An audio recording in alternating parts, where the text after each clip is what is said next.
Hello, folks. Welcome to Between Awesome and Disaster. This is your host, Will Carey. Thank you for tuning in. I appreciate you guys being here. This is the final episode of the podcast of the decade of the year 2019. This is the final one. And it's been nearly 4 years since I started doing this podcast. And this year, I feel like, in particular, I had a lot of really amazing episodes. I was able to interview people that I never thought I would get to speak to in a million years, from Tom Rhodes to Tim Rodgner from one of my favorite bands, Alistair, to Frank Turner, which was, I was beside myself that even happened, to even further beside myself, talking to Chris and Justin from Anti-Flag, a band I had been seeing for like the better part of a decade and a half. This year has been really incredible in terms of podcasting, and I owe a lot of it to not only the friends and comedians that spoke to me when I was just starting out, to like David Lawson, to Alexis Grouse and Christian Polanco.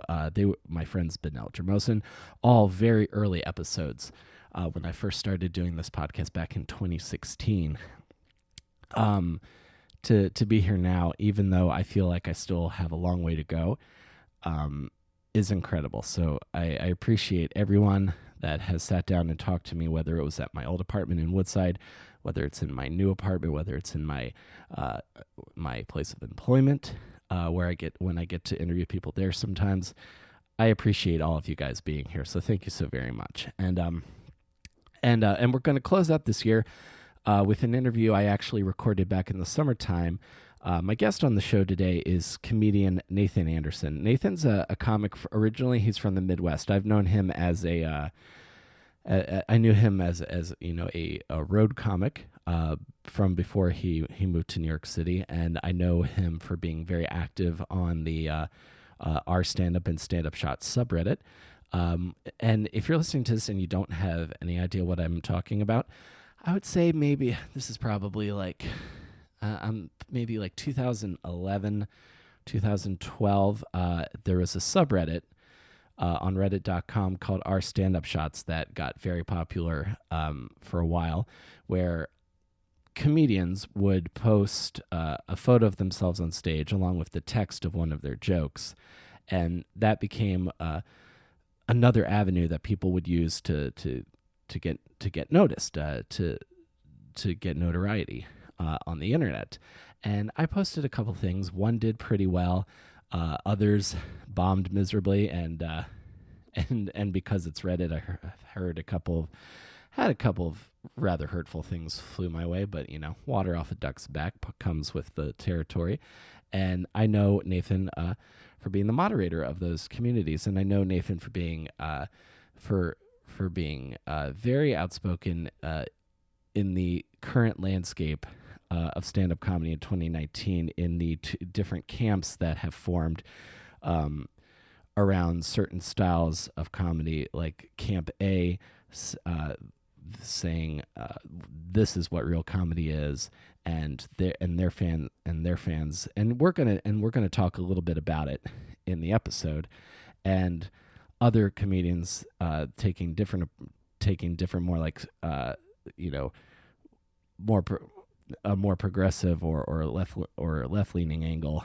And we get into this a little bit because this is largely a conflict that I've tried to avoid. There's an article called "The Comedy Civil War," and I've been attempting to be essentially being like a neutral party in this, because I have no desire to get it to battle people either with words or physically about what is okay to talk about in stand-up comedy or what stand-up comedy is. It's just a lot of wasted effort, and I don't think it gets much productive done. But Nathan, I learned there's a thread of this that's kind of run through his life, and we talk about it a little bit. But a lot of this episode is me kind of listening and hearing Nathan's opinions on this particular thing, on this particular time in stand-up comedy. And even though this was recorded back in August, I still feel it is rather relevant now. So we get into it a bit here, and I personally think it's a really interesting, thoughtful interview, and I'm excited to go back and listen to this with you guys. So if you enjoy this and think you know someone who might enjoy it as well, we're available wherever you get your podcasts, and you can follow me on Twitter at ComicWillCarey. I appreciate you guys taking time out of your day, out of your holidays to listen to this, and I'll talk to you after the show, and let's go to my chat with Nathan Anderson.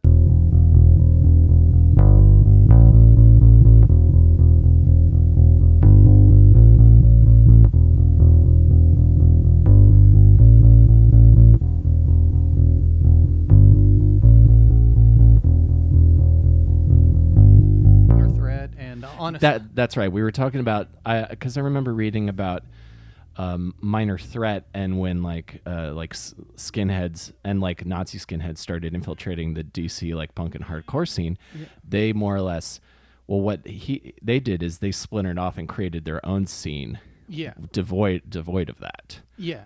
Which is something I think about a lot, because before we got on the mic, we were talking about the kind of the current state of stand-up comedy culture specifically on the internet, which I know is something you have a lot of experience with. Yeah, I mean, I've been now, I think it's coming up on almost, I guess it'll be probably next year, it'll be 10 years of moderating stand-up forums on Reddit. So originally I started out in our stand-up, and then our stand-up shots and our stand-up comedy, and so in one capacity or another, either as a member of a community or usually as the head janitor, essentially, I've been sort of, in addition to doing stand-up and performing and giving advice and providing opportunities and stuff, I've been sort of monitoring the way that stand-up and online culture, I'm kind of there at the intersection of basically Reddit, video games, and stand-up, or kind of the Venn diagram that... Sure. And what drew you to wanting to like moderate Reddit forums? That was the case where it was that was the social network that I was in at the right place at the right time. I mean, that like when I first started doing stand up, it was around 2004, 2005. And so Facebook wasn't even big yet. It was still MySpace taking off, and Dane Cook got huge on MySpace. Yep. And so when I started, every comic was trying to build their MySpace page into like a massive thing. Yeah, I remember so I kind that. of missed the boat on that, and then Twitter came out, and all of a sudden there's a batch of people who are getting hired from Twitter, and so everybody's doing Twitter and stuff, and I would had missed the boat. I tried to participate as much as anybody else, but in the case of Reddit, I got on Reddit in probably around 2007, 2008, mostly as just video games and politics. It's just a forum essentially, and so I was the same type of demographic of, I'm too old for 4chan. It didn't exist when I was in high school, but I am essentially the 4chan demographic. And so I was on Reddit at the right place at the right time, and so when they started opening it up to where people could create their own subreddits and stuff like that, I basically created a subreddit for comedians, and then from there all of the other stuff sort of spun out from that. So you actually created those subreddits for stand-up comedy? Some I created. Other ones were created by other people who registered the name, but then they were essentially dead subreddits or abandoned, or run by somebody who didn't really care or ran it for a few months and stopped, and stuff like that. So a couple I inherited by basically being there, and then a couple I created, but in every case, I've either been, again, creating policies for them or doing the promotion of them within Reddit, the sort of stuff you have to do. If you just create a subreddit, people aren't going to even discover or cover, so you have to sort of do a lot of promotion and, sort of culture work within Reddit to get any sort of visibility or traction. Yeah. So... I basically spent, 5 years hardcore doing that, and then I've spent the last 5 years watching it gradually be eroded by a series of incels and alt-right and men going their own way, and, Yeah, because I remember, like, our stand-up shots for, like, there's, like, maybe, like, 2011, 2012, like, everyone was really putting a lot of focus into doing those. And I remember, and at least now, the parts of Reddit that when I occasionally will drop in, I'm avoiding the parts that you're talking about. But did Reddit always have that component to it. It always did, and I try to. Of course, it's all wrapped up in politics, but I try not to as simply as like, well, Trump emboldened them or something like that. But there was an idea, like somehow along the line, it always had that culture, but somehow it became the popular perception that that culture was a victim somehow. And that was the thing, is that they always had a bunch of little, racist, sexist, the type of nerds that we hate. There are some nerds that there's a reason we hate them. They're terrible people. Sure. And so they were always there. But in about 2016, there became this idea that these guys were the true guardians of comedy or something. And that this was, only real comedy came from 4chan and the uncensored parts of the internet, as if it were some sort of, regrettable but necessary human testing facility or something. Yeah, and I really am exhausted by stuff like that. That whole, there's a whole part of that like that starts driving away from actually like seeking out albums and specials and going to shows, and just reduces the art form to these like to just arguing and these like little snapshots. That kind of bums me out. Despite their, all of their disingenuous claims, among their disingenuous claims is that they hate politics in comedy, that they want their politics out of comedy. But the only time that they ever care about politics in comedy is when it's something making fun of them, basically. If you're making fun of, gamers or nerds or old white guys or young white guys or sexist people of any stripe or any sort of, traditional, what we would consider wing comedy, leftist comedy, any sort of just not beating up on women and minorities, honestly, is political to them. But the bits that they like have a definite agenda to them. Like, there's a reason that they congeal around Bill Burr and Joe Rogan and Patrice O'Neill and Norm Macdonald. Like, and even if all these comics don't agree with their politics, they all have some sort of bit, usually a bit against women, that inspires and unites these guys. And really, they're not in stand-up because of, they like making people laugh or bringing people together, or they think happiness is even a genuine emotion. They're in stand-up because it enables them to be an asshole and then blame the victim for not being able to take a joke. Sure. Yeah, I remember like when like new metal and was really big in like maybe like the early 2000s, you definitely saw like subsects of that, and then it became very hard. This is an idea I've been thinking about. It became difficult to disconnect a certain type of like heavy or angry sounding music from from being right wing. Like that became like right wing sounding rock and roll, or like conservative or butt rock is red state rock is what I've heard it called as well. Yeah, no, and I think that that's a good analogy for it, is that there is this attempt to sort of seize and brand stand up specifically, and not just comedy in the broad sense like Judd Apatow movies, but I mean specifically standing on stage. There is a wanting to brand that as a specifically right-wing activity, while at the same time having the plausibility to be like, hey, I'm an equal opportunity offender who only offends women and minorities and Jewish people, but equal opportunity. Sure. Which is I've just heard that so much. I'm a little over it. Yeah. No. I'm also not like insecure and angry as I used to be. Yeah. Well, and I was super insecure and angry. That's a reason that all of this stuff is so close to me. Is again, when I say that I was, the 4chan demographic, it's only because I'm too old for it that I didn't get sucked into this stuff. I would have been a complete nice guy poster boy, incel poster boy. Why don't women like me? I'm doing my job sort of thing. I mean, I had that toxic male entitlement. Yeah.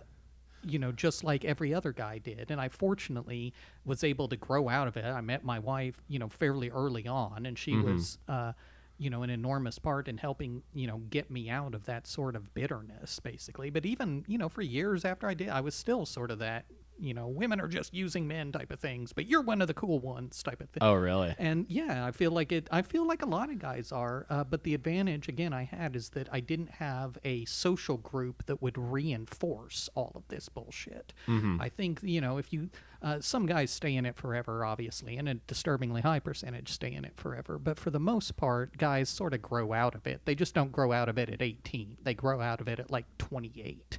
And So, but if they get into at the age of 18 to, and some of these guys you're talking about 14-year-olds, 12, 14-year-olds. If they get into these support groups, essentially, I mean, Reddit was still is to some extent my social life. And for a lot of these kids, that's their social life. It's not a physical in-person type of thing, but it is the friend group that's influencing them. Sure. And, so when they get into that and that sort of sense of, again, that grievance culture, this constant, we're the victims.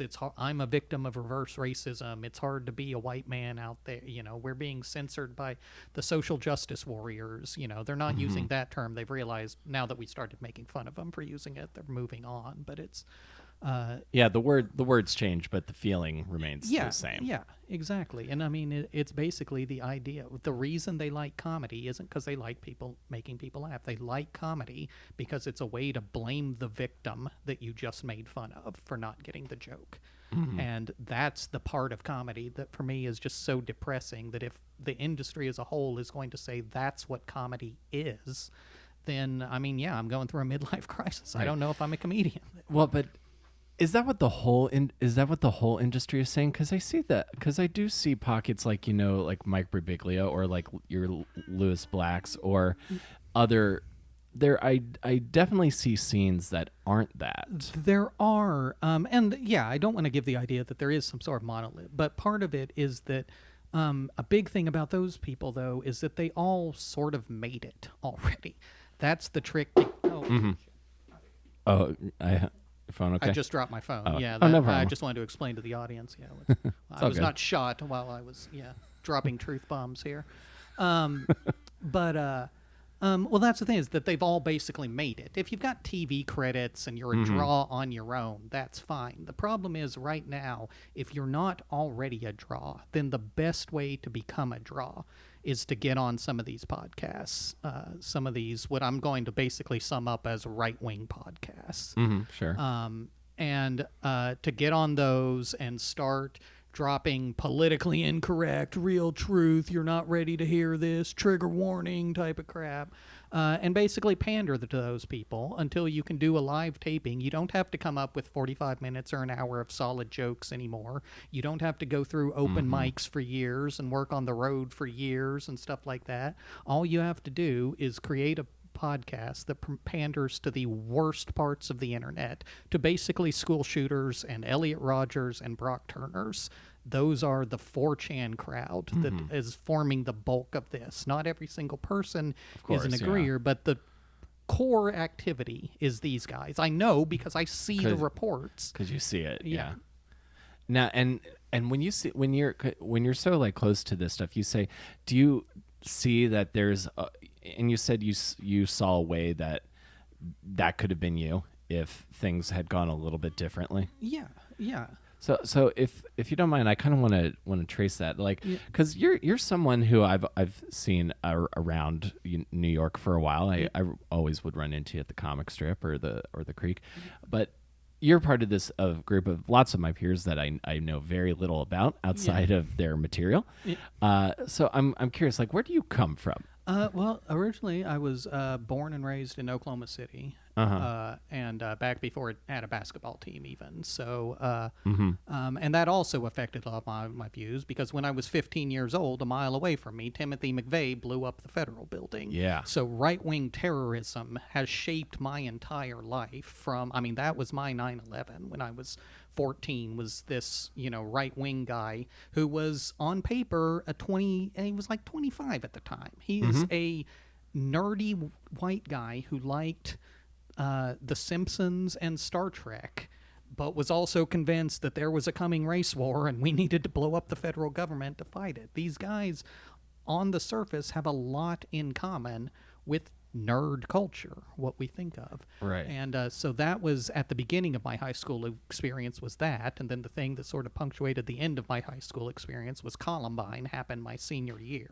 And I'm basically within a few days of those guys' age. I mean, that happened while I was their age. And so again, I was, with the group of people, I couldn't afford a trench coat, but we were the kids that wore all black to school and were, generally nerds and losers. And now, of course, we go back and look at Columbine and it's like, oh, they were sociopathic racists too, on top of it. But, this idea that I was a potential school shooter, I think is a fairly common thread among a lot of comics who look like I do. But, just that sort of idea that you're already when I don't have any other, this is only my white guy experience talking, but when you're profiled as something, you start to at least look at like, what can I do to not be this way? If someone says you're creepy, if you're an asshole, you say, fuck you. But if you're, have some sort of sense of, self-reflection and empathy, you're like, well, what am I doing, to create this impression? And it's the same way that, like, when I see these angry incel people, I was this way. I used to have bits that were this way, they weren't as, and even I think the comics, it's not like the bits people say on stage are not as violent and as angry. It's these podcast things, it's these internet comment things, and it's the fact that the line between stand-up jokes, tweets, podcasting, and internet comments has just gotten so blurred. Yeah, I definitely would love someone to just put out there that riffing on a podcast is not the same as telling a joke on stage. It's because it's often a thought that's probably happening actively in your head as you're doing it, and it's just it's being recorded. Right. And it's not that it's not funny. It can be extremely funny. It can be a lot funnier. Basically, mediocre podcasts are way funnier than bad stand-up. Like, no one disputes that. I would agree with that. But I think that, and I have some perspective, again, is that, I started just as social media was a thing, but when I started, people were still, I was mailing in VHS cassettes to clubs, trying to get... So you, and when did you start comedy? How old were you? I started 2004, I was 24. Okay, so around the same time as me, I started when I was 23. I think you're a little bit older than me. So that's really interesting that you're basically your formative years. Like, how old were you when Oklahoma City happened? It would have been, I was about 14. 14, so you're 15. So you're old enough to like understand it and process it as more than just people died. Because I remember being much younger and we're only really thinking about that, not thinking about like the terrorist implications and the nuances of that. So your formative years kind of begin with the worst end product of unrepentant rage. And then your high school years, it's punctuated by another example of that. So this has kind of informed your thinking early on. Yeah, basically. I mean, angry white guys have defined my life. And I think they've defined a lot of people's life. And when you're another white guy who is angry at some things, you start thinking, what am I angry at? Why am I angry at it? And is this a good or a bad thing for society? If, again, that's sort of, the thing of this idea is like, well, is free speech a good thing? Yes. But if you only care about free speech, like, these people are not coming to the aid of the comics making fun of Trump on Reddit. Like, whenever a political joke got to the front page, these people are not rushing out to be like, hey, it's just a joke, it's all in good fun. They rush out to say, oh, this is so hack, it's so easy, everybody you're just trying to score points. Or just like, they immediately, their definition of funny is entirely dependent on the political skew of the joke. But they're trying to pretend that, no, I just care about funny. If you only care about funny on one side of the politics and not the other, then you're really just using funny as a cover.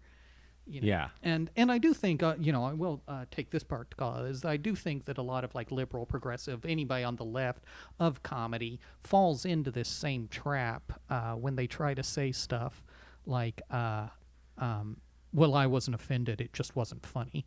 Like, you're falling into their trap when you say that. Like, the people who tried to defend against, their defense of Shane Gillis would be like, well, I'm not saying it's offensive or he doesn't have a right, it's just not funny.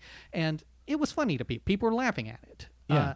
And so I think we play into their idea that we try to pretend like funny and offensive are some sort of dichotomy. And if you're offended, then you can't have a sense of humor. And if you have a sense of humor, then you have to let anything go and pretend that nothing can be offended and people who are offended are assholes. And that is very important. That serves them a lot to have that dichotomy, to make empathy and humor be opposites of each other. I know, and they and I see so many people play into that so easily without kind of realizing it. I Yeah. think, because I feel that way too. I feel like on both sides. I feel very like, because again, I was saying earlier, the most arguments I have with people I feel like I inherently agree with. It's just maybe I didn't they I didn't say it exactly the way they would say it. Yeah. So I feel like I get into most of the arguments I get to, and I try not to, and for like 95% of the time I'm pretty successful about avoiding shit. Yeah. But that's ultimately who I feel like I'm having my most battles with, are people who and also people that I've had conversations with in real life, and I know we would never talk to each other in real life the way that we talk to on the internet. Yeah. Well, again, like I said, I mean, I have only ever had positive interactions with a lot of, the people from these podcasts that I'm calling out. That, again, I have to say these podcasts because if you talk too much shit, they threaten to kill you. Mm-hmm. Like, that's the problem that we're having here, in the midst of this comedy civil war, is that everybody's having to put asterisks in the names of these things so that their legion of troll fans doesn't come on. And basically, if you disagree with any of this sort of comedy, they'll come on, they'll call you a hack, they'll whatever. Some of them will, when your entire half of your social media feed is, hey, here's the exact time and place you can find me in real life, then that gets to be pretty fucking scary when somebody comes up and is like, hey, man, I've got a mind to come by the stand and straighten you out. I don't like what you're saying about free speech on the internet. And you claim to be a supporter of comedy, but you won't let me say the N-word. Like, I mean, what is that? Sounds like a very specific interaction. Yeah, well, that's a bolder, a summed up version of the thing. They, of course, won't, specifically say it that way. They'll just only come out on a bit, where, and Sure. again, the thing is, what's funny about stand-up shots, too, specifically, is that there's this idea among these people, I know because they frequently complain about it, that we're somehow censoring the jokes to ensure that only liberal jokes make it to the thing. The only form of censorship we have ever done on stand-up shots is you have to put your real name and your face next to whatever bullshit you say. Mm-hmm. And for some reason, no one even submits all of this, like, racist crap that flies on a podcast. They like the safety of a podcast archive because no one listens to it, or if they do, you've paid them money for access to the archive. Mm-hmm. Like, that this is a way to, again, have their cake and eat it too, to pretend that they're just cool New York guys who don't give a fuck about anything, when in reality they're pandering to the worst of the red state, like, completely, and not even red state, just red. I mean, they're not so. It doesn't necessarily feel political as so much as it feels like, as far as like parties, it feels like you're playing to like mentalities. Yeah. Well, yeah, it is it's a mentality, the core. And again, the thing is, though, is again, I see these things that for all of this non-denominational stuff, it pretty evenly lines up on parties. Nobody is sitting there reporting people because somebody on stand-up shots made fun of Elizabeth Warren. Right. But any joke that makes fun of Trump would get 15 reports of Orange Man bad, this is reverse racism against white people, fucking social justice warriors don't. I mean, that they are the whiny babies that they claim to be.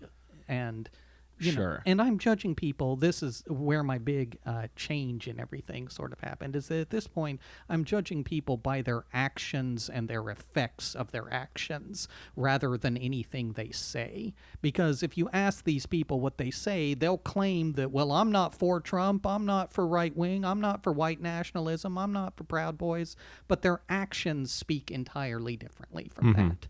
And the whole point, again, why I talk about the reason sort of these people like comedy, I'm not even talking about the comics, I'm talking about their fans. What they like is they benefit a lot from an environment where it's the Joker. I mean, it's the Joker movie, basically, is I think perfectly captured. They benefit from a world where there's no absolute truths. There's no values. There's no right or wrong. They benefit from a world where empathy is demonized and something embarrassing. That's why their biggest freaking goal is to embarrass someone who can, if I get mad about something, their big thing is to come in and announce that you're just doing it to get points. You're doing it on behalf of other people. I know it's super exhausting. To me, empathy will always be cool. That's something I always try to keep in my in my mind. Let me ask you this: can you tell me when you first discovered stand-up comedy and what it meant to you? Because I know that because in the midst of all this really dangerous bullshit and hurling mud at each other and genuine like criminal behavior threatening people, there is a time when we all realized that we love this and then we wanted to do it. So that's what I always am trying to remember on. I try to day-to-day. And I sort of saw a little bit of it. I mean, I have been, just in my apartment playing The Sims for hundreds of hours at this point. And so, as I was riding in here on the 7 train, or whatever by Queensboro Station, looking at Manhattan, Sure. from a distance or whatever, I can sort of, remember some of that, and I may go out, hang out at a club or something. But for me, I don't know. See, I have this weird love-hate relationship with stand-up, in that. Well, did you get into it like in high school, or did that come later? No, I didn't. I didn't go to my first open mic till after I graduated college. I had considered doing it in college, but again, the internet was just sort of becoming a thing, and so even being able to Google open mics in your area was still pretty spotty. But were you like watching stand-up or like listening to albums or anything? A little bit here and there. When I was my freshman year at OU, there was a. That the campus activities council or whatever would. OU is University of Oklahoma. University, okay. And what'd you study?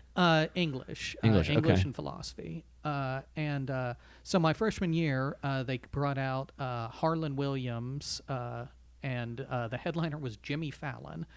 Oh, wow. And then there was, but the guy I was impressed with was some local guy from OU got to open MC. And at the time, Harlan Williams was the celebrity to me. Jimmy Fallon was new that year on SNL. On SNL. Oh, wow. But Harlan Williams was 8-Minute Abs guy, so we were all going to see.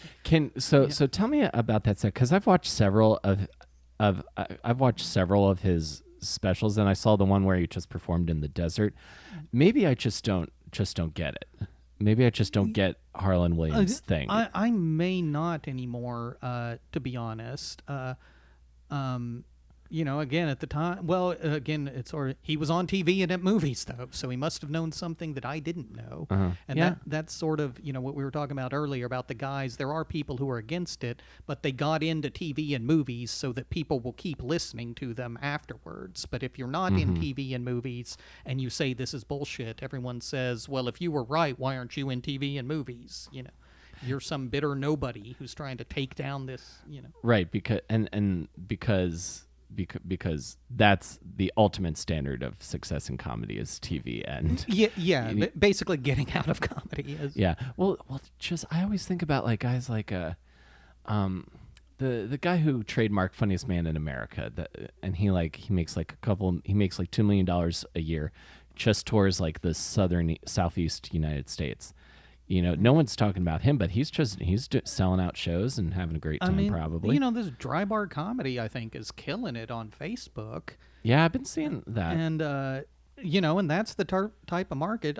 When I see things do well or when I see them shared by my not comedian friends, that's when I know something is starting to break out, is when I see, someone I went to high school with who's, living a perfectly suburban normal parenting life or whatever, and they're sharing this thing that's so funny, then I realize that whatever that's our outside of, the box experience. But I mean, that's the thing, is that a lot of the political views of guys in the cellars of comedy clubs in New York and guys on cruise ships, they have the same politics.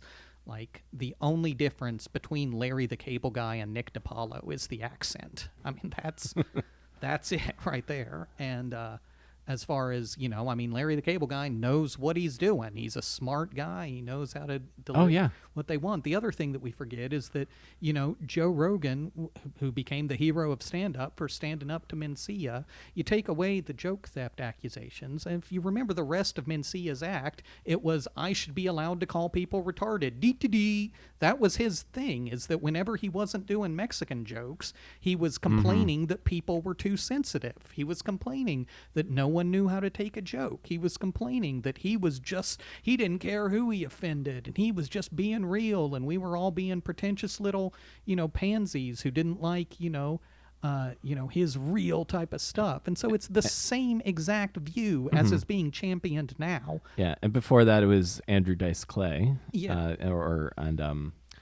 Or like Kinnison, like the bad, the like I don't even want to say specifically the whole group of the outlaws of comedy, but that's always been a through line. I think that because I feel like Trump represents such a real threat to so many people, and also has emboldened so many people to say horrible things that they probably never would, in public at least, that it's become amplified. And because comedy is something that a lot of people at their core, everyone likes to laugh, that's where I think the argument is happening.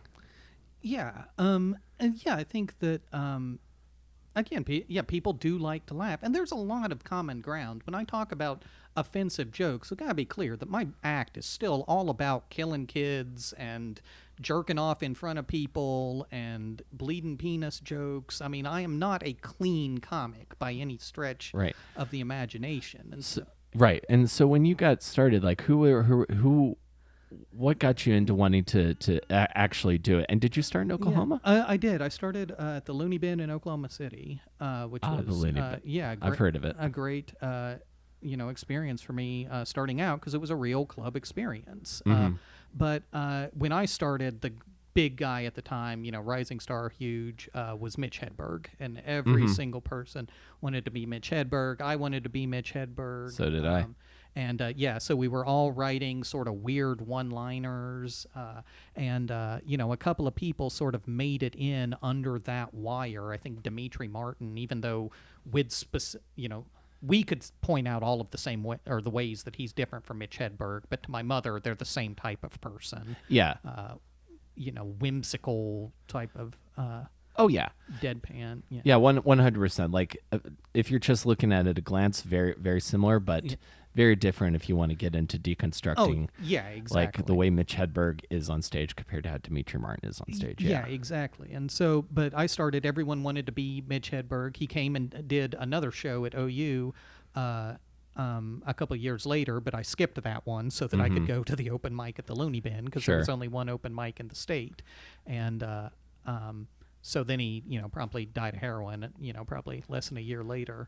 But so, yeah, that was my big thing getting into it. But I also have less of I think a romance about, like, I guess when I'm really, drinking a bunch of beer or something and, like, sitting there and reminiscing, that I can talk about how much I love it or whatever. But in a lot of ways, to me, it's like I do think of this as a job. Like, I got into it because I sucked at everything else, and I showed enough promise in this early on that I was at least better at it than the other stuff. And I'm not even going to claim like I'm some prodigy or something. But what was the other stuff you were trying to do? At the time, I was just working in journalism, working, and I had wanted to be a writer in general, but just in the general sense of writer. Right. And again, it's sort of before social media.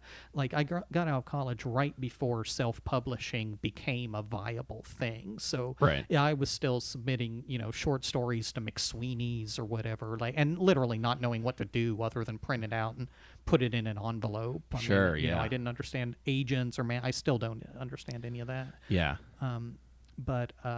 So yeah, I mean, and I wrote in college, I wrote a humor column for the newspaper. Again, when class newspaper, there were no smartphones, so people actually read the school newspaper before class. And so I had, done humor in some sort of capacity, and then a lot of it was just sort of lucking into being the right place and the right age at the right time when sort of nerds became the thing to be for a little while. I'm thinking if you're starting like 2004, 2005, that's about the time. I feel like that's almost around the time, I can't remember exactly when I think about like when White and Nerdy hit Yeah. really big by Weird Al. No, it really was. It's when you started seeing Newsweek articles that said Revenge of the Nerds or Geek Chic or whatever. And it definitely became a cool thing. Comic-Con started going from these little rinky-dink local conventions to, well, it stopped being science fiction conventions and started being Comic-Con. Kind of branches out. Yeah, its own thing. And so, and that's where the money is. That's the thing, is that people are in stand-up, just like anything else, people are going to go where the money is.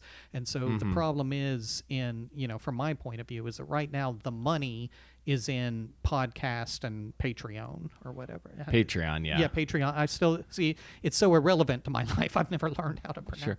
I just started doing Patreon, and I like it, and I'm probably not approaching it the way a real businessman Compound makes probably 40 would. grand a month. That's public I know. knowledge. And I remember Stavros, like when we were like in Baltimore and like doing kind of the same bar shows and stuff and open mics together. So that's crazy to me.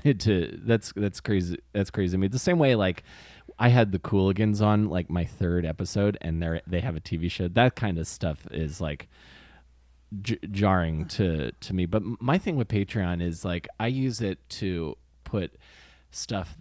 do stuff that I'm literally not going to put anywhere else. So because I don't like putting like episodes like this behind paywalls and like basically holding stuff hostage. Yeah. I like it. I like, obviously if you like my free show, that's great. But then if you really like my free show, maybe you would want to hear and read other stuff I do. Yeah, I mean, what it has enabled is certainly fun. It is enabling the arts. So I would be a complete hypocrite if I would be like, this is destroying it. But it has fundamentally changed the dynamic of what it means to be a comedian, to be a headliner, to specifically be a road headliner. That, again, there's guys who were headliners like Rogan and Burr and Mark Maron who were headliners before and then went into comedy. Or then went into podcasting. Sure. And that was fine. But now there are people who can get all the way, who have been doing comedy much less long than I have, but are able to fill up clubs because they've got this podcast, following, and they're able to promote it. And they're great businessmen. They're more hustle. They're putting butts in seats at the end of the day. Yeah. And the problem is that's, what it's always going to be about, and they don't really care whose butts they are.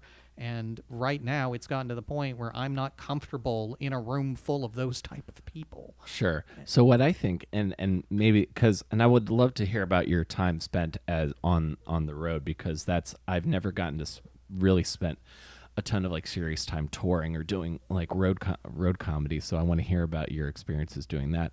But I feel like we're gonna figure out your life. I think, Nathan. When I think of so really it allows, so all of these other things, while it also allows you to basically create your own little cult. Yeah. And that can be whatever you want it to be. Like, so the same way as like, oh, if you can just do your thing and then you'll find your audience and the people who will like you. Yeah. There are people that love the way you do comedy, and if you were ever to do a podcast, I bet they would be very interested in what idea you might have.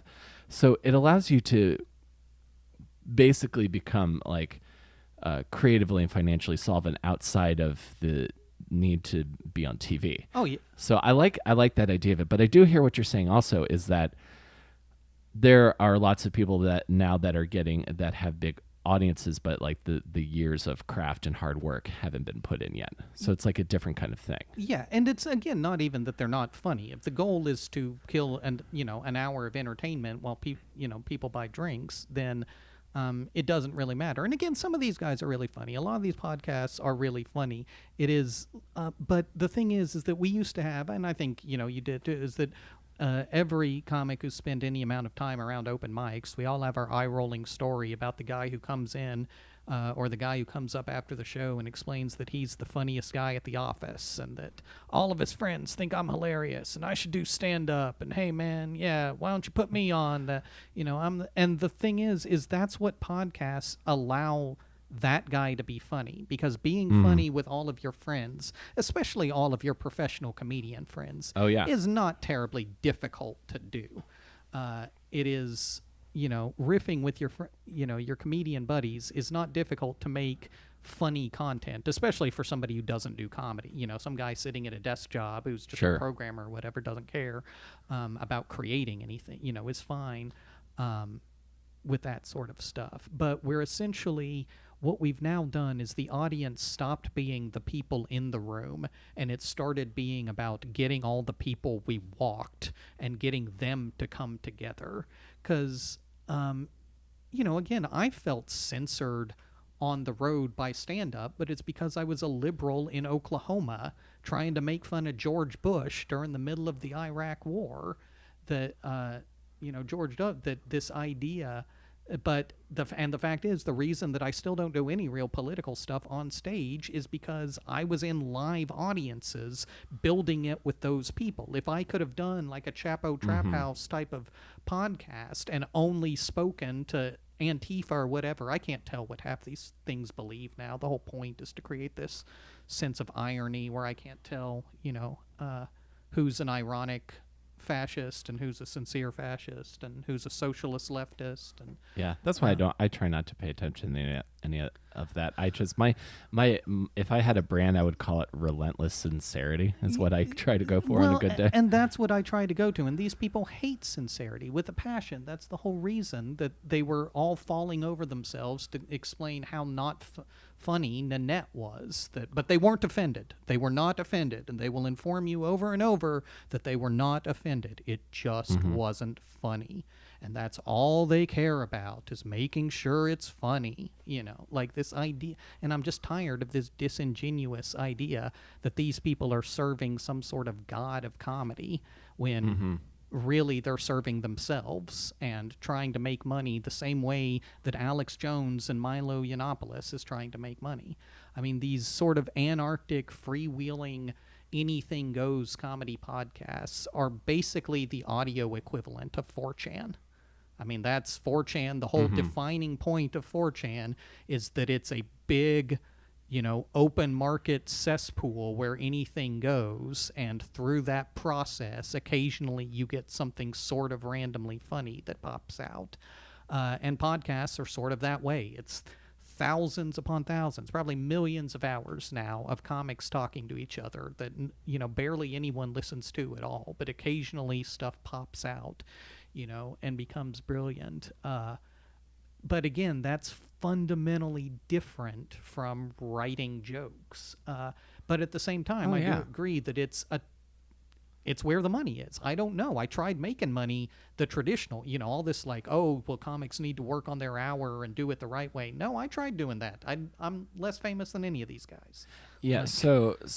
And when did you really start working the road? I would have been, I was doing it the most from about 2007 to about 2017.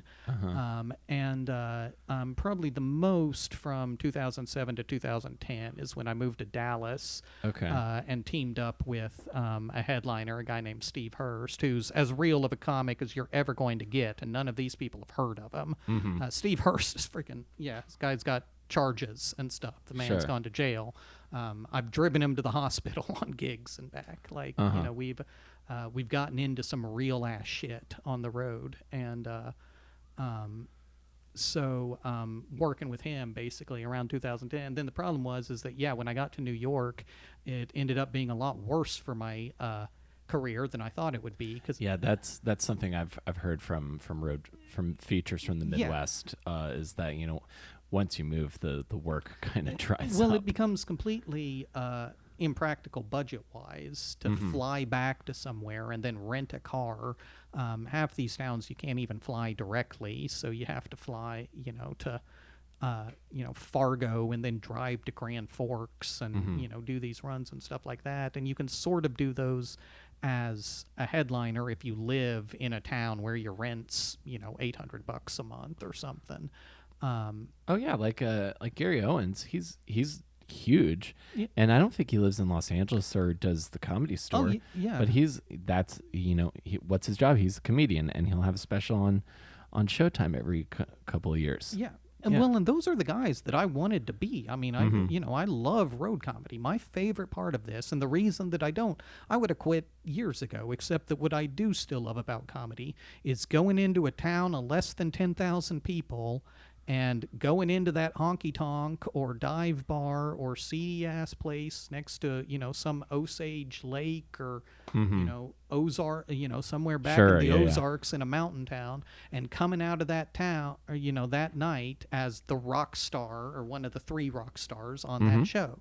So, as far as whether or not I'm a real ass dude or some woke liberal, like I've performed in Thief River Falls and Cedar Rapids and Omaha. And, I mean, that feels, to me, that's always been what the real work of being a comedian is. It is the real work of being a comedian. It's not even like Omaha's a small town. These are actually all, I've heard Salt Omaha's Lake City pretty has cool. like 4 comedy clubs. I mean, yeah, exactly. And again, a lot of the market has changed too. That's the thing, is that it used to be you had to move to New York or LA because that was the only way you were going to get anybody to see you outside of your local scene. But now with YouTube, with Twitter, with podcasts, with all of these things, actually being a New York or LA comic is much less important than it used to be. The main thing that it offers is an easy supply of podcast guests. That if I start a podcast in Midtown Manhattan, I can get people to come by just because they don't have to go that far, because they live here too. Right, exactly. So it's like like people think that it's some sort of big comedy coup, to get a Comedy Central Presents performer on your, like when I did comedy for 2 years before I met somebody who had done Comedy Central Presents. And one of the specials, 10 years ago that you've never heard of and have since forgotten, but here you can meet those people quickly, and you find them doing free bar shows in basements. And, these people, a lot of them don't know what's famous either. So you'll be like, I've got, the top 3rd-rated fitness show on Snapchat. And they're like, oh, okay, I'll do that. Whatever, which I kind of like. I like being around in places where a lot of people are making things. Oh, no, that's the best part, and the best part of being I've been in a New York comic for 10 years, but I haven't been I'm still not a New York comic. I live here. That's it. But I do like that. Like, the most useful thing I've gotten out of it isn't the rooms. The rooms are the same rooms everywhere. I've performed now in, I think I counted it, 43 states, I think. Nice. And most of them were all on one run, so I'm kind of cheating. But still, I had done 25 states before that or something. But I've performed in New York and L.A. and Omaha and Osage Beach and Waco and Hot Springs, Arkansas, and stuff like that. What states do you still have to get to? Mostly the far northeast. It's Maine, New Hampshire, and Vermont. I've never been to. Okay, that's doable. Yeah, and then Alaska and Hawaii. And then there's a few more. I don't think I've ever actually performed in Mississippi, for example.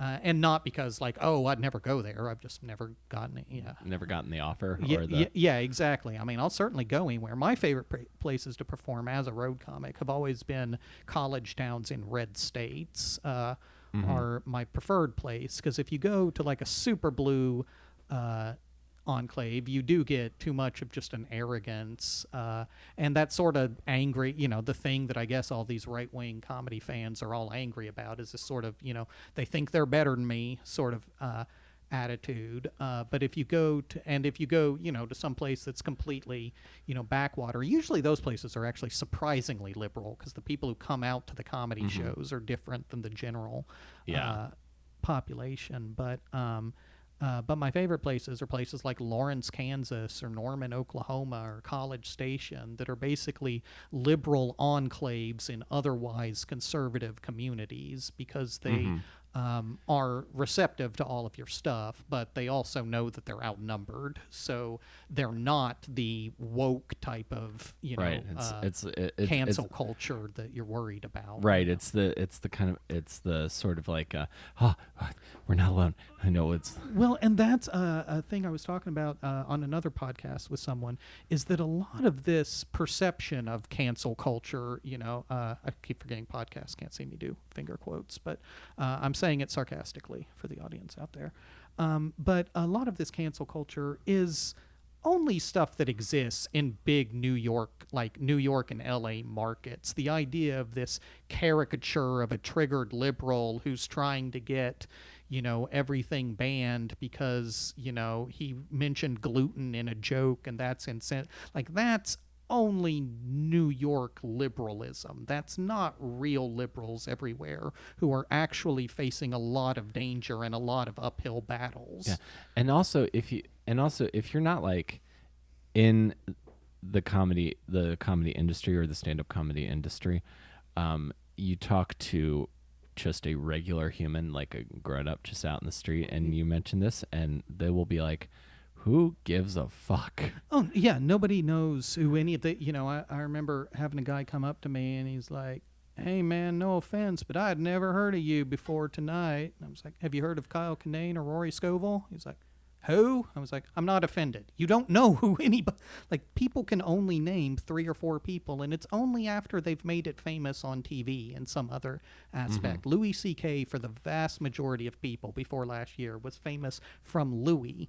But when I started doing stand-up, he was active on the forums. He was in alt.comedy.standup, posting to alt.dallas.city or whatever. Hey, I'm coming to, the Addison Improv, and just want to, this is like 2004. This is when Todd Barry did a one-man show called Icky that was he was on the Conan O'Brien forums. Back in the newsgroup days, and somebody was talking shit about him, and he did a whole freaking one-man show about it. That this... That's funny. That these guys... Doug Stanhope was another one who would post on these things. Like, when I started that, like, those guys were the ones who had made it, but were still posting on the internet. Right. Yeah, there's that sort of intermediary between working comic and famous. Yeah. Yeah, well, and because I feel like comedy is, like, even when things are going well, is very fragile. Like, it can collapse at any second. Oh, yeah. Yeah, I definitely remember hearing Doug Stanhope talk about forums and things like that. So that was kind of your world for the better part of a decade. Yeah, I mean, that was what sort of shaped my stand, is that I didn't have comedy podcasts to listen to. We had the comedian documentary that you could rent from Blockbuster, and we had that. Which is great until you see you realize Orny Adams came out of that looking the best, actually. But, Seinfeld and Cosby getting super philosophical. And they're, again, right. That scene doesn't age so well. Yeah, so, some of it's a little weird. But it's still, that was, a huge formative thing for me. And that was a big introduction to me into this New York, sweaty guys in basements type of... real New York stand-up, and just sort of realizing as a wide-eyed kid from Oklahoma who was like, hey, finally I don't have to pander to rednecks and assholes. I can really be me. And then you get here and it's like, nope, you'd better pander to rednecks and assholes. Like, that's... In some clubs, though, but, like, if you go to like a independent show in Brooklyn, you wouldn't have to do that. Yeah, but I mean, again, for me, is that I'm doing this 15 years and looking at it a career. Those independent shows in Brooklyn aren't making any money. Their best hope is to get a job on television. And I mean you never saw that for yourself, right? I never, basically what it boils down to is the real crisis I've been coming to is that I've been doing this for years, proving to anyone who will listen that I don't need the money, I don't need the fame. I will drive to any shit show anywhere for any amount of money. I will do all of this terrible stuff. I have proven over and over again that I am in this for the real stand-up. But my crisis of faith right now is that I don't want to be the kind of person that Joe Rogan's fans think are cool. Cool. Like, I don't want their respect anymore. And that's easy to say when you never had it to begin with. Sure. But when my whole job was to work for it, then you need to at least want it if you're going to put that amount of time into chasing this ring. Sure. Sort of thing. And so now it's like, I don't know. I still love doing stand-up. I would love to just get booked and do, my video game and sex jokes. I think those things, video games are entertaining and sex is funny. That's all I want to talk about. But again, it has become a if you are a comic, you must agree with X, Y, and Z. And if you don't agree with them, you can never speak against them, or you're breaking the thin blue line of comedy. And we will turn on you. That's how these podcasts spent the whole last freaking week talking about what an unsuccessful hack Christopher Titus was. Because Christopher Titus says, I don't think Shane Gillis is God's gift to comedy. And now they're like, he was never funny. He was always a fucking hack. This unfunny old over the hill. And because their definition of hack is whether you agree with them. There is no other... That is their definition. Because Titus, put in real work. Yeah, Titus and Bill Burr are basically the same guy.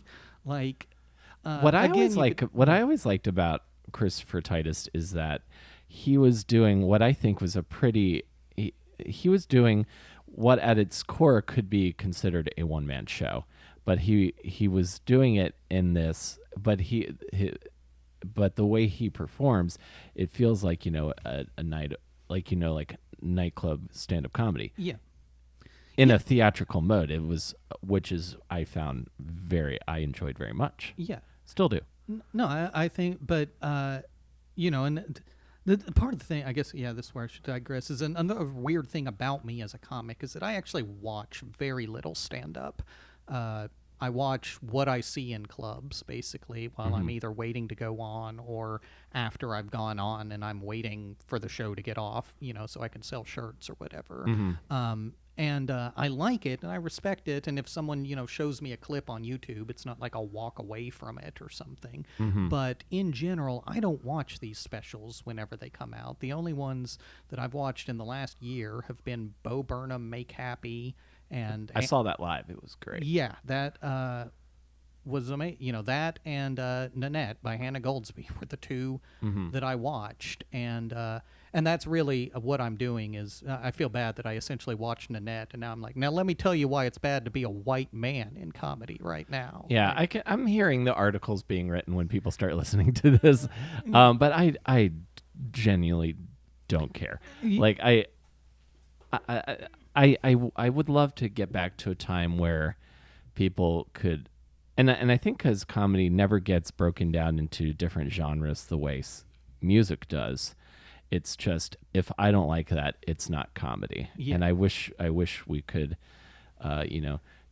everyone could take a collective breath, stop being such an asshole to each other unnecessarily. And yeah. When I say that, it's very specifically who's being assholes most of the time. What we've been talking about the last hour, and people just say, "Oh, that's not really my thing." Yeah, and not get angry about it. Yeah, well, I think that would be, and all of this stuff is less important when the culture is going a different way. Under, the 8 years of Obama, this stuff, a lot of it was the same ideas, but it wasn't as big of a societal problem if the Proud Boys are marching in the freaking streets the way it is right now. Right. And, in sort of a post-Charlottesville world, that's why all of this shit is important now, despite comedians saying, oh, this is a bunch of, comedian beef spilling over into the real world. No, this is having a silencing effect on comedians who are trying to make fun of conservatives. And, this idea that that's real comedy is inherently I'm tired of being told, having done this for longer than a lot of these podcasts, guys, is having done this in real places, I'm tired of being told that my job is to say fuck your feelings over and over again. That to me is not why I got into this. And if that's what real stand-up is, then I quit. I don't know what to say. I'll keep telling jokes on stage, but I guess whatever I'm doing becomes a one-man show at that point. I don't know, what the criteria. I mean, if it does, if you choose to listen to that, and I know that's where, again, thinking about it practically, that seems to be where the money is right now. Yeah. But and at least this is at least just how I live my life. I emphatically believe that if you do what you like, there are other people who dig it too. And if they don't, then it's not worth the energy. Yeah. There's a lot of and I feel like eventually it'll chill down, like because this stuff happens in cycles. And I hope you hold on for that, because I've always thought that I've always thought you're funny. I've always thought you've been you were pleasant to be around whenever I saw you at clubs. So I know you're struggling with a lot of this stuff right now, but I hope you see a way out to the other side of it. I mean, I'm hoping. Well, and honestly, since I started talking about all this stuff about 2 weeks ago, all of this impeachment stuff started breaking. And again, I try not to link it directly up to politics, but so much of it links up with the zeitgeist of how people are, whether they're feeling emboldened or not, essentially. And, if nothing else, I believe I'm on the right side of history, that I don't think, the need to use gay slurs for everybody is some sort of essential feature of comedy that we're losing out on, And so I think, eventually this stuff, it's never going to go away, but it'll go back down to being the contrarian part of comedy. But I'd say right now it is the majority of influential stand-up comedy, and it's especially pure stand-up comedy. There are other comedians and stuff, but again, their income is all coming from TV shows or writing jobs or something like that. If you're looking at playing comedy clubs where the only thing they care about is can you get 300 people into Omaha, then you either need to be on TV or you need to have one of these podcasts. And these podcasts are catering, the more extreme and the more niche you can get, the more you can get those true believers to come out. I mean, that's the other thing. I've seen these freaking they sell out. They're making money hand over fist. I'm not denying any of their ability to entertain. And what I'll say is we're all doing the same thing, which is trying to make that money. I've just come to the conclusion that what we're trying to do right now is not something that I want to make money doing. I don't want to, and it is pure jealousy on my part, is that, again, by virtue of stand-up shots and where I was positioned on Reddit, I could have taken this Cumtown audience. I could have taken this Legion of Skanks audience. I was the filter that they were all coming through. And instead, in 2016, at about the peak of our popularity, I imposed a rule that said you couldn't be a racist piece of shit to the comics. You could even be a racist piece of shit comic. You just couldn't terrorize people who were making fun of Trump on the thing, or even making fun of anyone, but no one ever, again, the terrorized people didn't come out when you were making fun of Obama. It wasn't like, they only come out on one side. I see the reports. The idea that this is there's, Antifa or whatever, it's not the issue, at least online, at least going by the evidence.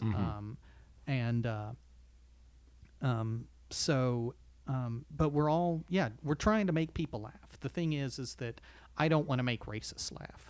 Like, I used to have bits. Sure. I had a bit for a couple of years, and I can say it because, I'm never going to get SNL anyway. So I had a bit for a couple of years that used the N-word on stage, just flat out. N-word with the F word, I guess, which is different than fuck. But if I want to say fuck, I'll just say fuck. But, sure.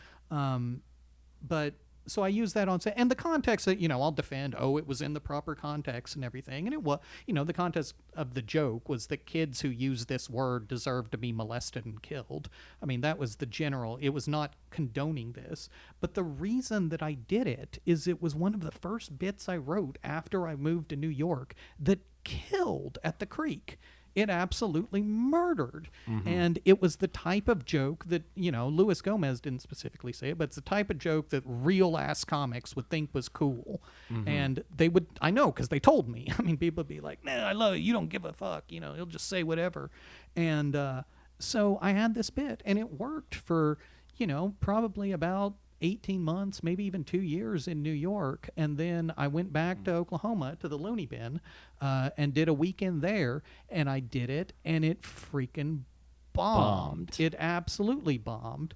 And to the point where the club owner came out. And this club owner is, a Trump voter, basically. Was still like, "Did you just use the, And was going after me for the, and they were, she was right. And, but the thing was, what I realized is that I had been doing, but I was blindsided because this worked in liberal New York.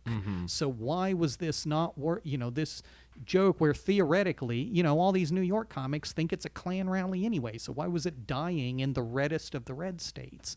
And it's because, what I realized upon some self-reflection, which is something that all these guys are against, but upon looking at why did this thing not work, instead of being like, stupid liberals can't take a joke, what I came to the conclusion is, oh shit, racism is still real there. Like, to these people, they were all looking around, like, to make sure. They weren't looking around for the black people to see if they could laugh. They were looking around to the racist white people to see if they laugh or how they, as opposed to a New York, Queens or Brooklyn bar show where it was obvious that had to be ironic, because who could possibly be that way? But in a world where racism is still real, it's not funny. And that's when I realized that it was this New York bubble is, comedians are contrarians by definition. Kind of by nature. That's the word I was looking for, not definition. But yeah, by nature, we're sort of contrarian. And maybe that's all that I'm being, is being, against the most popular thing in New York comedy right now. But that's the thing, is that New York comics tend to be more right-wing than I think comedians as a whole, and it's because up here that is edgy and speaking truth to power and being politically incorrect. But if these guys were doing this thing from Central Florida with, a Southern accent, it would be obvious what hateful pandering crap a lot of this stuff is. That a lot of this stuff is essentially AM radio, and or 4chan radio. And so it's shock jock when you don't have the FCC. And that's a lot of it is shock jock culture, which is, again, it is not that it's not funny, and it's not that it's not making money hand over fist. But when I started, all of us made fun of morning radio DJs. Every headliner I know hated doing radio, and always, well, radio shows were never, I don't think were ever given, like, I wouldn't imagine most real comics would not respect, like, the comedy that morning radio's come up with. I mean, and this was a Bob and Tom world, essentially. But so, I mean, they were, censored by the format or whatever. But the general idea is that DJs were not comedians. They had a similar skill set, but the relationship between the live audience, to me, is what defines a stand-up comedian. It's not just making jokes. It's making jokes to someone's face, knowing that if you make the wrong jokes, they can kick your ass. There is a certain fear in stand-up that keeps comics honest. And I think when you take out the direct audience, on podcasts, they can say whatever they want and not have to worry about the consequences right then and there. And then if the consequences do ever come, then they've already got all of their podcast posse to back them up. So they don't have to go in to, again, these towns of 10,000 people and try to do their, 45 minutes of subway jokes or whatever. Sure. I find it interesting that 90% of this has been shitting on podcasts on about. I know it. But I do hear what you're saying. So, but something that makes me. So this might be a good way to close it out, because I've had this thought as well. Given how you see, like, the industry right now and culture at large, are you looking for something to be optimistic about, or are you completely cynical? Because I've had to try to fight my cynicism just to function. Yeah, it's weird. I would say I'm pessimistic, but not cynical. Because I actually did look up the definition of cynical the other day, and I never realized it. We just sort of use it to mean sort of generically asshole. But what cynical specifically means is attributing human self-interest as the only motive. So, like, if you're an asshole, you're an asshole. But if you're cynical, you say things like, you're only being, offended so that you get points with your liberal friends. That's a cynical interpretation.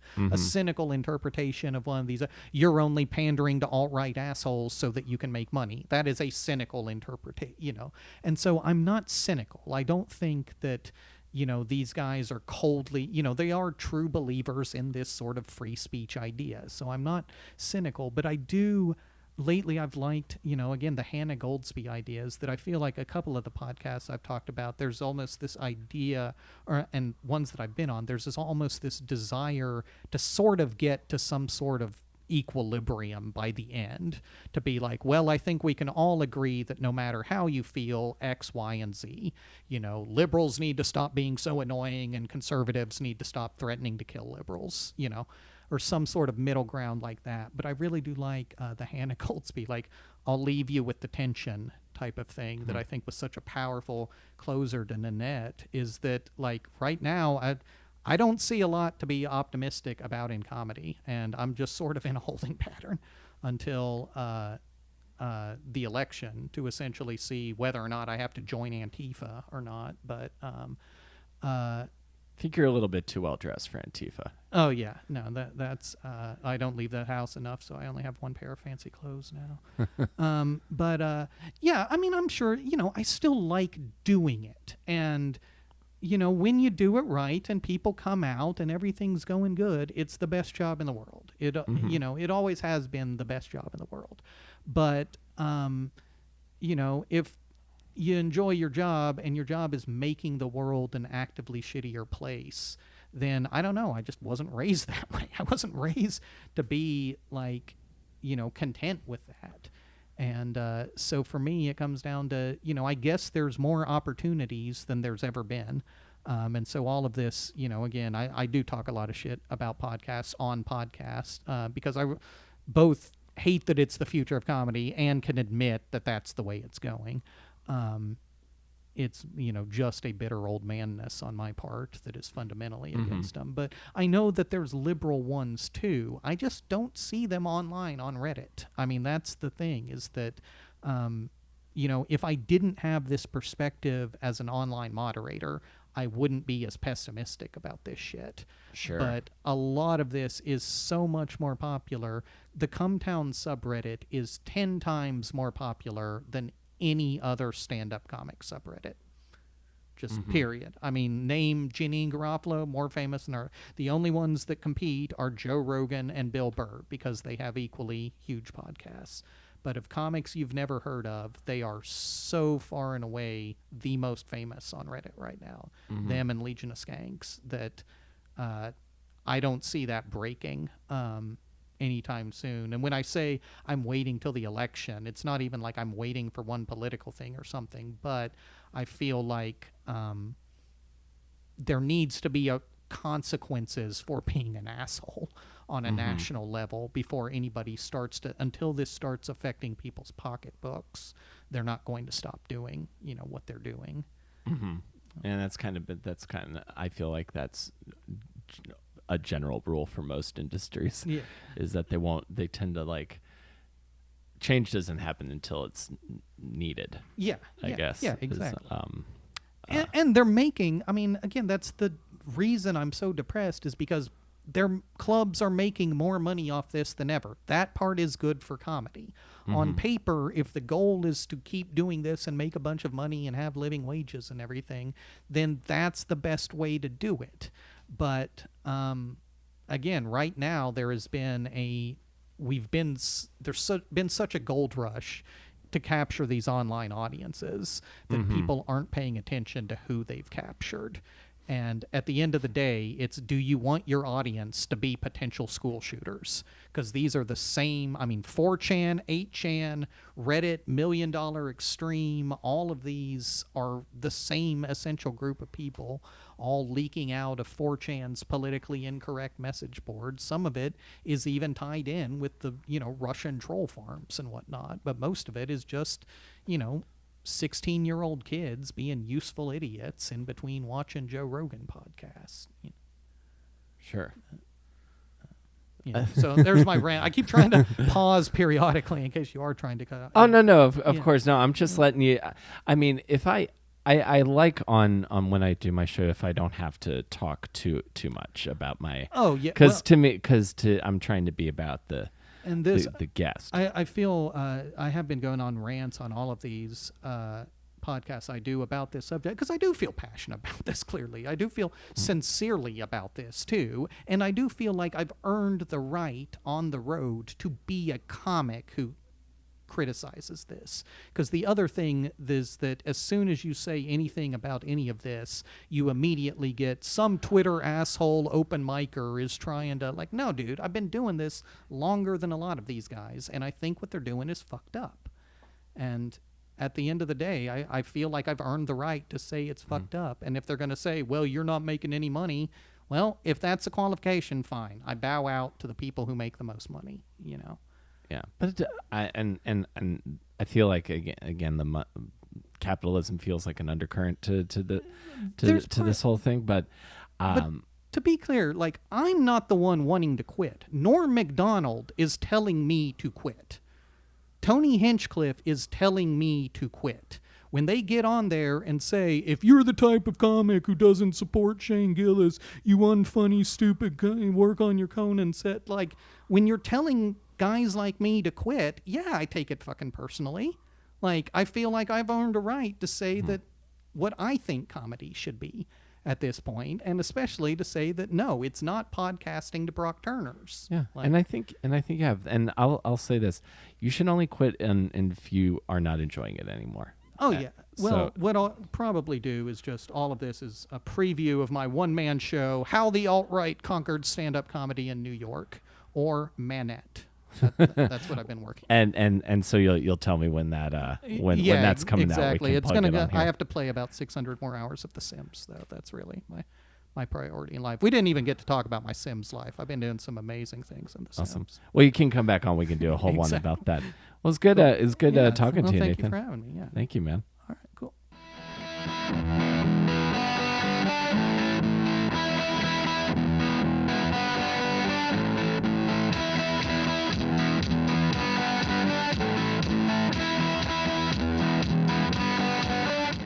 Okay, folks, that is our final show for the year. That's our final show for the decade.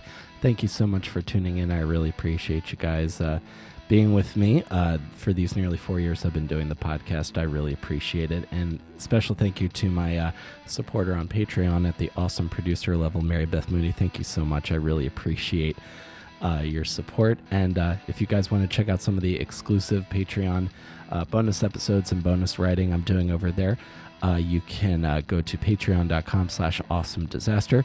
You can follow me on Twitter at ComicWillCarey, and you can follow the podcast at AwesomeDpod on Twitter as well. We're available wherever you get your podcasts, so please tell your friends. I appreciate all of you guys for being here, and have a great new year, and I will see you guys in the new year next week. Actually, I will see you folks in the new year between Awesome and Disaster. Take care, everybody.